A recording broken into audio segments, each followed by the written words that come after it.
Association.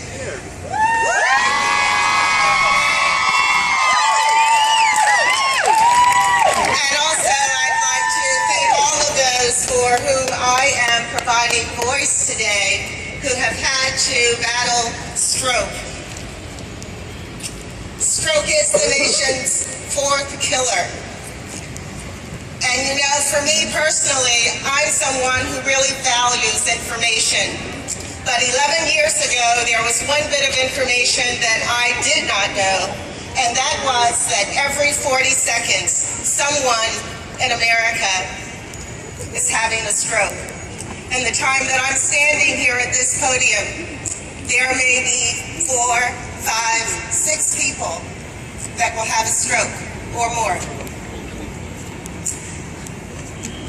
For me, my stroke started on a typical Saturday morning with a visit from my mom. We were having a conversation when suddenly I began to repeat myself. And then I was temporarily blinded. My mother did exactly the right thing. She immediately dialed 911. When I got to the hospital, I received the stroke diagnosis.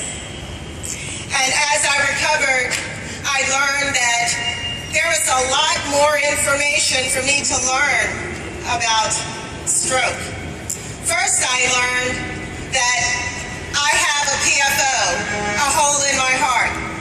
And secondly, I learned that I am at a higher risk for stroke simply because of my race and my gender.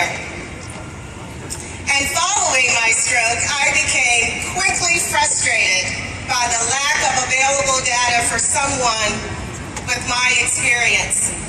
So I took action.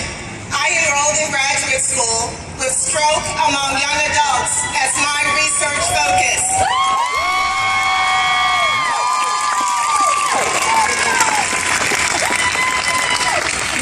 The research from my graduate studies was the catalyst for my forming Young Stroke Incorporated in 2005. To help advocate the unmet needs of young stroke survivors like myself, especially in issues related to recovery and secondary prevention. And as a partnering organization with the American Heart and American Stroke Association, I've been able to lend voice to many other younger survivors like myself. But there is still so much more that we need to learn about stroke.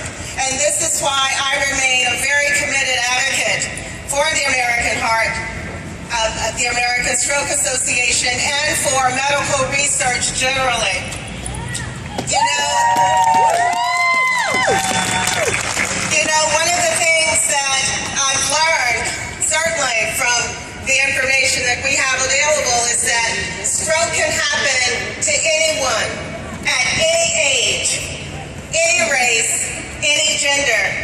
And we need medical research. We need more medical research to specifically address the requirements for children and young adults.